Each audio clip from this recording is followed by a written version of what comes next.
Donc voilà, là nous avons enregistré les opérations stock. Maintenant, pour la vente, là on vient dans opération, dans l'option vente. Voilà, normalement ça va vous afficher cette interface ici.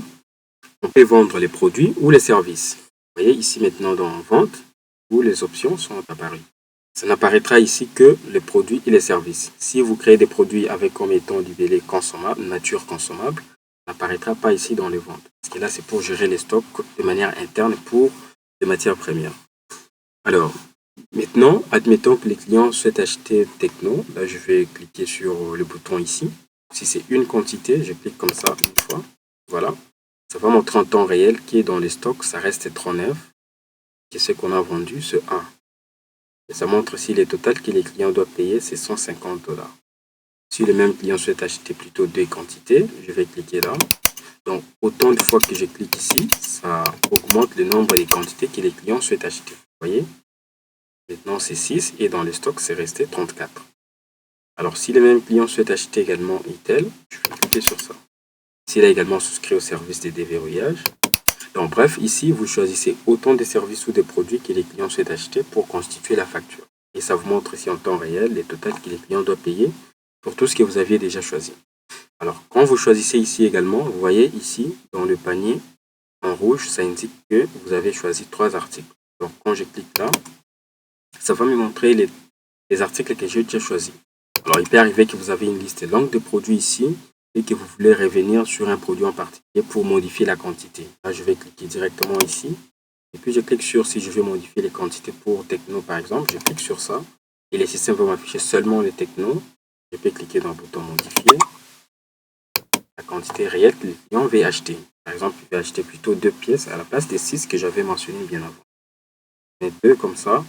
Alors ici, quand vous cliquez sur le bouton vendre ou modifier, vous avez la possibilité de modifier, de mettre la quantité, d'accorder une remise et de modifier les prix. Alors, modifier les prix ici, vous seul administrateur, vous avez la possibilité de faire ça.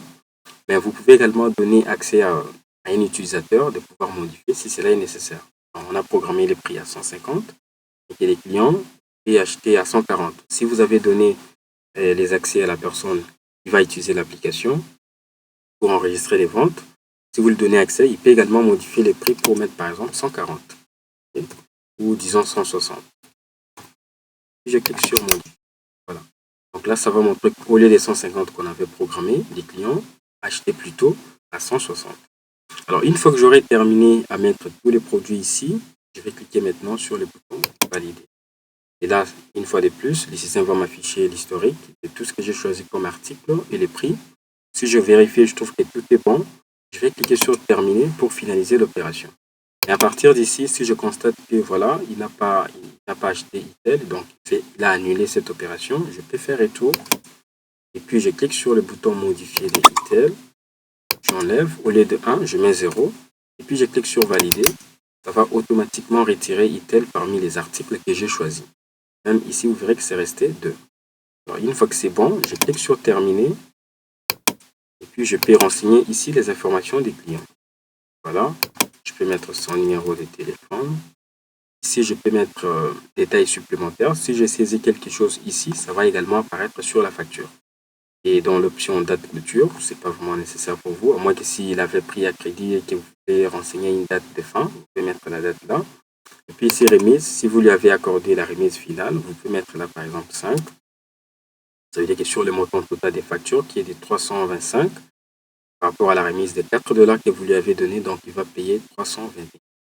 Tout comme vous pouvez accorder la remise en termes de pourcentage. Et cliquez là sur pourcentage, puis renseigner. Maintenant, je vais lui accorder la remise de 10%. Je clique sur appliquer. Ça veut dire qu'il lui avait accordé une remise de 32,50 $ parce que le total qu'il doit payer, c'est 325. S'il n'y a pas de remise et tout ça, vous mettez juste 0 comme ça et puis vous cliquez sur enregistrer. Voilà.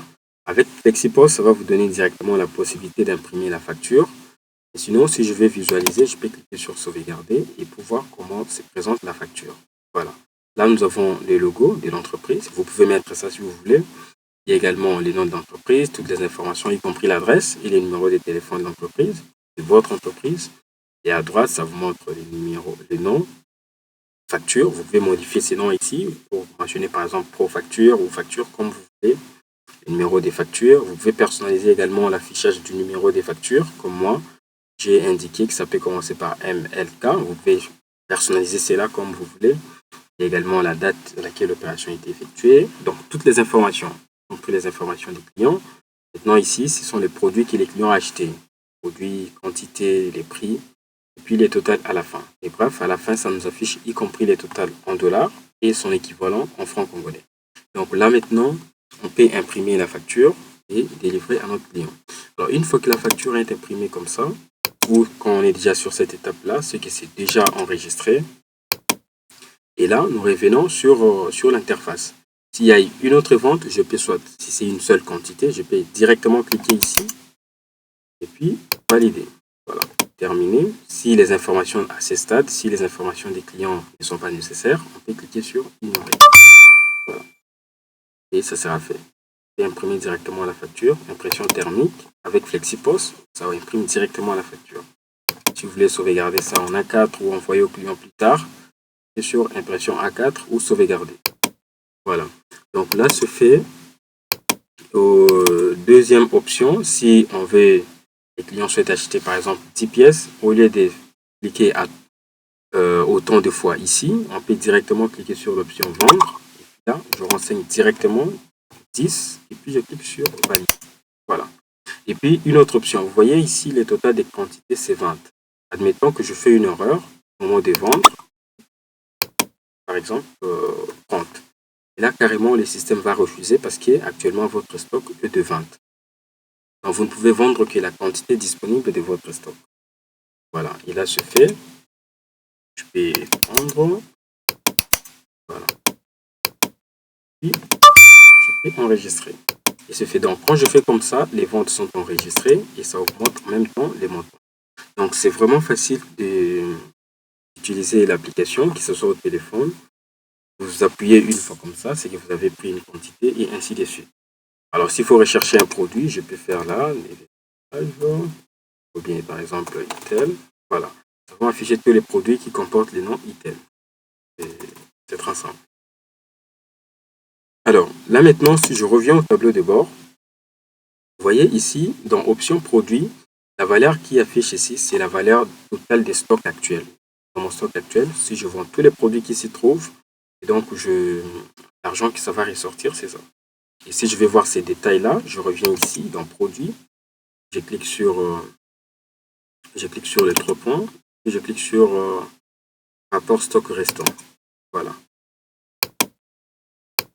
Et voilà, ça va m'afficher les rapports détaillés comme ça, avec les codes barres, les noms de produits, la quantité restant, les prix d'achat, les prix des ventes, la valeur totale d'achat, donc la valeur totale des ventes, les profits estimés, et ainsi de suite. Donc c'est un tableau détaillé des rapports des stocks et la valeur des stocks qui restent actuellement. Et aussi, toujours dans Produits, j'ai la liste des produits et nous avons ici les boutons inventoriés. Quand je clique là-dessus, ça va m'afficher ici le total des opérations qui ont été effectuées, les entrées et sorties et les soldes réels de mon stock, c'est 27. Donc, à cette date, on a vendu des pièces, à cette date, on a vendu 3 et ainsi de suite. Puis, il y a eu les entrées des 40 pièces, ce qui fait que par rapport à toutes les entrées qui ont été effectuées des 40, moins les 13 qu'on a vendues, il nous reste 27 quantités. C'est ce qui est également affiché ici. Donc, ces boutons, ça vous permet de voir l'historique des stocks, comment ça a été entré et comment c'était sorti, ce qui devrait rester là réellement. Voilà. Et maintenant, dans le rapport des ventes, deuxième option, catégorie, ça nous montre les catégories qu'on a enregistrées. Et dans vente, ça nous montre les totales des ventes qu'on a faites aujourd'hui. Quand je viens là, normalement sur un téléphone, ça va afficher comme ceci. Et puis, il y a les 3 points qui s'y trouvent. Je peux ici voir l'historique des ventes. Quand je clique là, ça va m'afficher l'historique de toutes les ventes que je fais avec la possibilité de réimprimer la facture et supprimer s'il y avait une erreur. Par exemple, si cette vente était une erreur, je peux chercher son numéro, donc 003, comme ceci. Ça va me filtrer seulement les ventes dont le numéro des factures comporte 003. Je peux supprimer si cela est nécessaire. Quand je supprime une opération, ça va également remettre les stocks comme c'était. Alors, cette option de suppression n'est disponible que pour l'administrateur.